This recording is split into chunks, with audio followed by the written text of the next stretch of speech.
Hey everybody, I'm Todd and I hope you're having a great day. Today we're going to see if we can make it louder. I have HoRNet's new plugin Thrust, so let's check it out.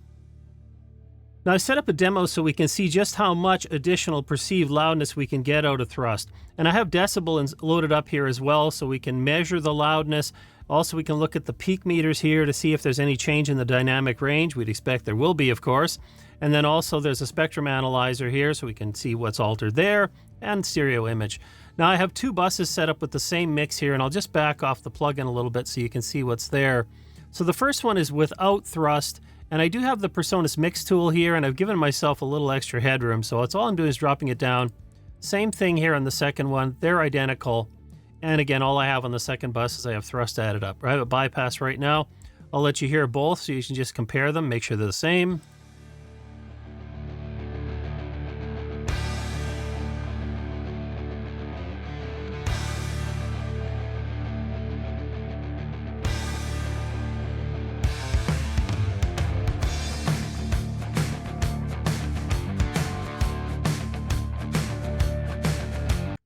And so as you can hear, those are identical. And so now what I'm going to do is the one that doesn't have Thrust on it, I'm going to push this up as loud as I can right to the point of clipping. But again, without the benefit of a plugin, I'm just going to make this louder. We'll see just how much perceived loudness we can get at, again, just the edge of clipping.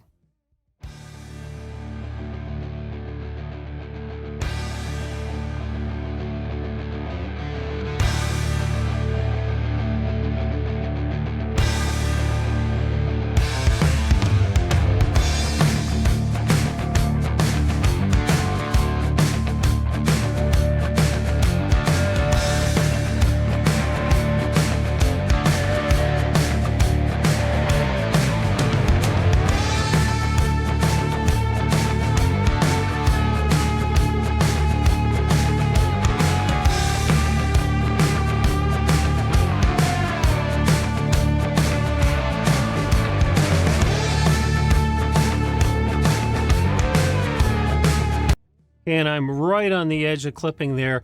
And so now what I'll do is just take a measurement here. We'll see exactly how much loudness we can get out of this.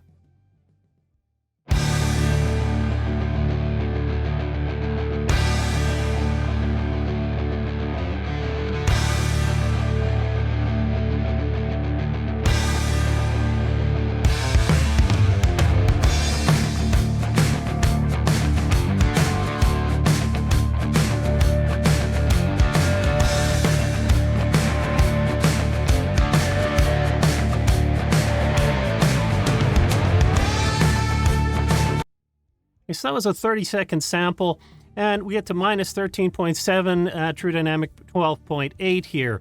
You notice we did just barely clip again, but I think that's we'll say that this one can have a slight advantage over the plugin. Now I'm going to go ahead and switch over to the plugin. So we'll just do this, and I'm going to engage the plugin. And what we'll do is we'll first walk through the controls just so you get an idea.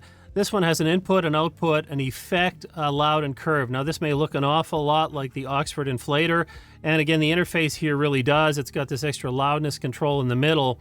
I've learned with plugins, of course, what's in the background is what matters. It's the coding that actually affects the sound, but I think that's what they're kind of going for here. We also get this clipper control. The idea is to allow the plugin to prevent things from going above clipping, and so we can essentially get things as loud as possible without having to really go back and forth between the output control and other controls. There's a multi-band mode here as well. We're going to be in multi-band mode for the first test. Multi-band splits up into 3 bands, and really the idea here is so we can drive things without having to have the low end limit what we can do. And then we also have a delta, which is going to be just that, the comparison, what this is adding essentially to the signal. There's also an effect bypass. I'm going to turn that on now. And we have the oversampling here. So it's set on automatic right now. This allows us to go up to 8 times oversampling. This session's in 48 kilohertz, so it's going to be pushing the oversampling up. But automatic is a good mode to leave this in. So I'll go ahead, I'll turn this on. I'm going to reset decibel. I'm going to start this out, and I'm going to drive things up. Now, the effect control is essentially a mix control. So I'm going to go 100% with this mix control to start with. The curve actually is a nonlinear curve. So as I push this up further and further, what it's doing is it's allowing to push more and more of the frequency spectrum up as loud as possible. And finally, the loudness control takes certain perceived frequencies, like frequencies the human ear is really sensitive to, and it adds even more emphasis to those to try and squeeze a little more loudness out yet. So they're trying to give us loudness in a lot of different ways here. We'll start with that one in the middle here at 0, and then I'll also start with the curve here at 0, and I'll drive that up. Let's just go ahead.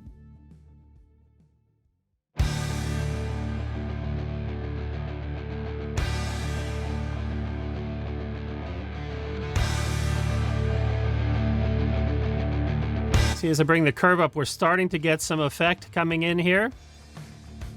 And now what I'm going to do is drive the input, because that's the secret to this plugin, is driving the input up into the effect to get more loudness.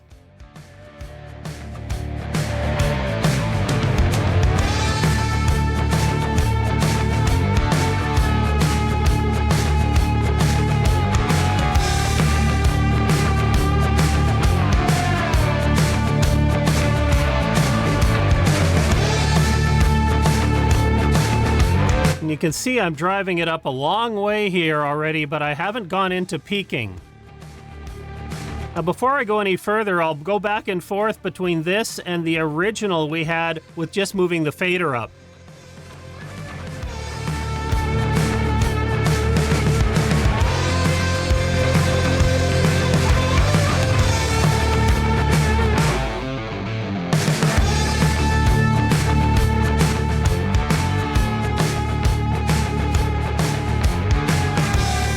And as you can see, there's very little difference in the overall main output going back and forth, but the plug-in thrust was quite a bit louder.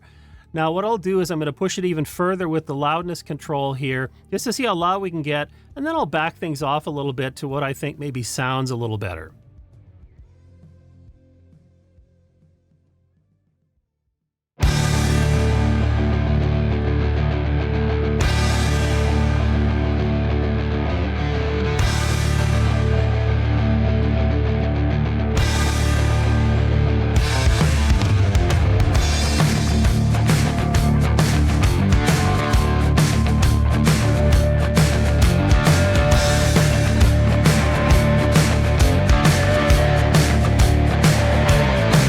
Notice how much less dynamic range there is on the peak meters than we had before.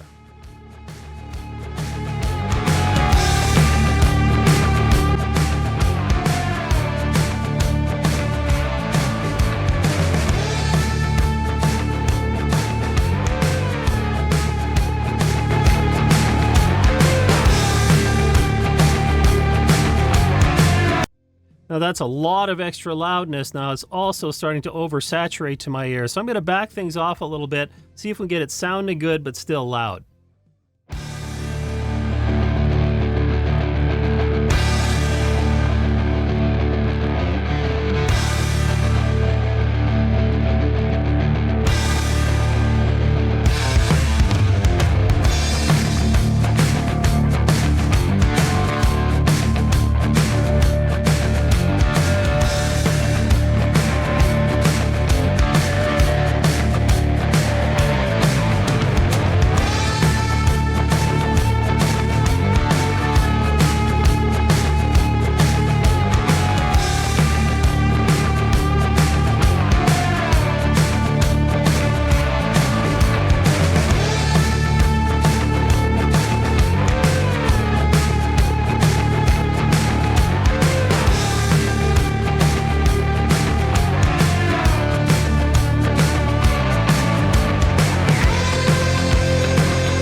I'm still getting some dynamic range there, so I could play this with this for a long time, of course, but this just to give you an idea.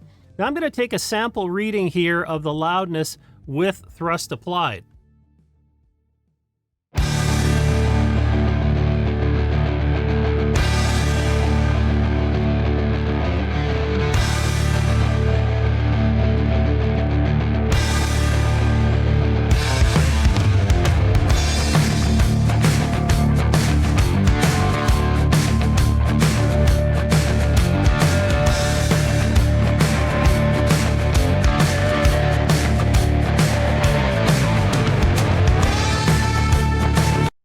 And there's our 30-second sample again. And you see this time the LUF here is at minus 8.5, True Dynamics 9.2. Now we did have less dynamic range because we were pushing things up a lot further, but of course that's considerably higher than we had with the original. And so finally I'll just go ahead and switch back and forth a couple of times so you can hear the difference between just pushing the fader up to make it loud or using thrust.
So now that we've completed the test and the measurements, I'll bring them up on screen here, and you can see that without thrust, just pushing the fader up, I was able to get this up to minus 13.7 LU with 12.8 true dyne and a 0.1 dB true peak, so just slightly above clipping. Now with thrust, I pushed it a lot further, but after backing things off to what I consider to be a reasonable sounding dynamic range and clarity, I ended up at minus 8.5 LU, so that's a 5.2 increase. Then in terms of the dynamics down to 9.2, yes, okay, that's less than the 12.8. We're going to get that whenever we're pushing things up, but that's still reasonable, and we ended up with a 0.4 true peak. So again, slightly above clipping, could back that off, but certainly that's not making or accounting for just how much more perceived loudness we got. So I would say overall this plugin was very effective. You just need to know how to back it off and use it. You just can't crank everything up to the top and have it magically sound good. You still have to use your ears, you still have to work with it. We could have spent a lot more time getting this perfect, but that wasn't the point. I wanted you to see how this plugin works and whether or not it's something you might want to consider. It's very affordable. From time to time, this is going to be on sale for probably less than $5. So very, very reasonable. I highly recommend you check it out. There's going to be a link in the description below. This, again, is not a sponsored video. It's not an affiliate link. I'm just trying to review HoRNet's plugin here and see if it's something you want to look at. Now, if you want to check out other plugins, look at one of the videos on the screen below. You know I appreciate you joining me today. Thanks again, and I'll see you next time.